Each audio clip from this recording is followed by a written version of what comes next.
रगों में शाही खून था, इसलिए तेवर भी कुछ वैसे ही थे। क्या पता सूर्य के किरदार में ढल के कुसुमदास को रेप करने की भावना वहीं से जन्मी हो।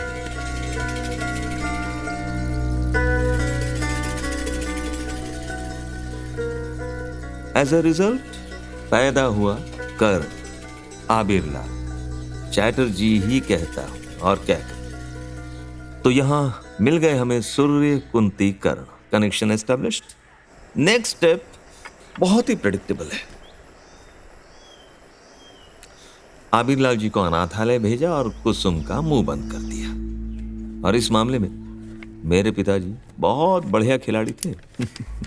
कोई फर्क नहीं करते थे, बस औरत जात होनी चाहिए, वो चाहे समाज के किसी भी वर्ग की क्यों ना हो। लेकिन इतनी मेहनत रास नहीं आई। जो होना था सो हुआ। बहुत बीमार पड़ गए और जब सब फेल हो गया तब मैदान में आए स्वयं विदुर, हमारे कुलगुरु। तो गुरु जी की जड़ी बूटी की वजह से पिताजी स्वस्थ हो गए।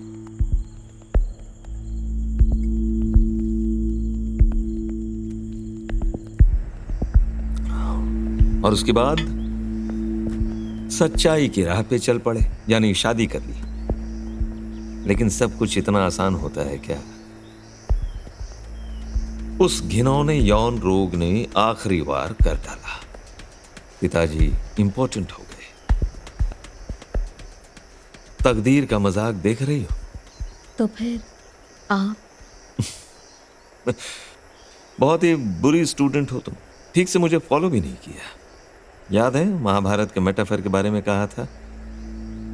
पांडु शब्द का मतलब क्या है? पेल, बीमारी का ढांचा।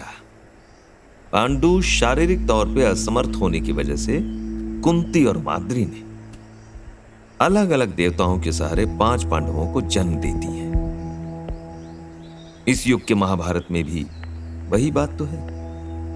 मेरे दादाजी भी मेरे पिताजी से 1 डिग्री ऊपर थे। तुम लोग की भाषा में कहते हैं ना, अपग्रेडेड वर्जन।